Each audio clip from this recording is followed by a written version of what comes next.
we come to the level just inferior to the pons, we can see little changes in distribution of grey and white matter. The lateral vestibular nucleus will now be present over here along, and the cochlear nucleus will now be more visible. Let me tell you in detail. So what happens is, consider this your midbrain, this your pons, this your medulla, this lower portion, this is the cerebellum. And I told you at the junction of the pons and the medulla, we get this vestibular nucleus. And I told you it has a superior, when we made this diagram, it has a superior, medial, lateral and inferior portion.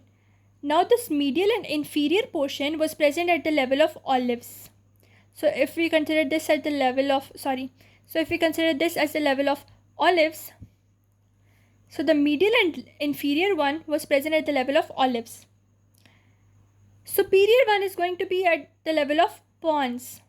But now just below the pons, what we can see is the medial and the lateral portion. So only thing that is different over here is the medial and lateral portion can be seen. Along with that, if this was in our inferior cerebellar peduncle, so we can clearly see now the posterior and the anterior cochlear nuclei. The hypoglossal nucleus, the dorsal vagus nucleus, the nucleus tractus solitarius, they are going to be constant.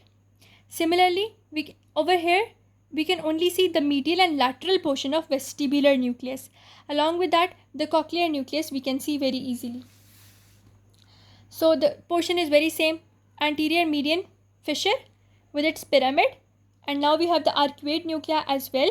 Along with that, the olivary portion with its inferior olivary nucleus, then the medial and dorsal accessory olivary nucleus, then trigeminal constant, inferior cerebellar peduncle constant, the hypoglossal nerve, dorsal vagus nucleus, medial and lateral portions of the vestibular nucleus, the posterior and anterior portion of the cochlear nuclei constant, the trigeminal nucleus constant.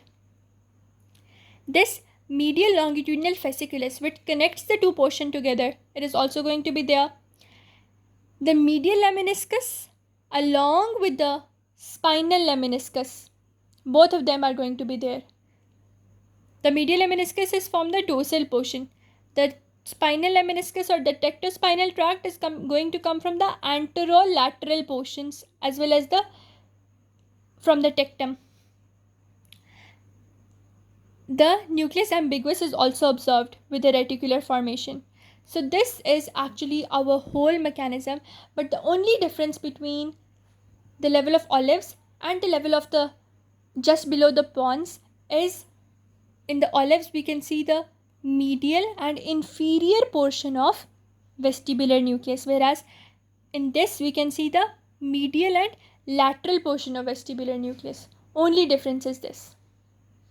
I hope you understood what I was trying to tell you through this video, and now we are done with pons and we'll move now we are done with medulla, and next video is going to be about pons.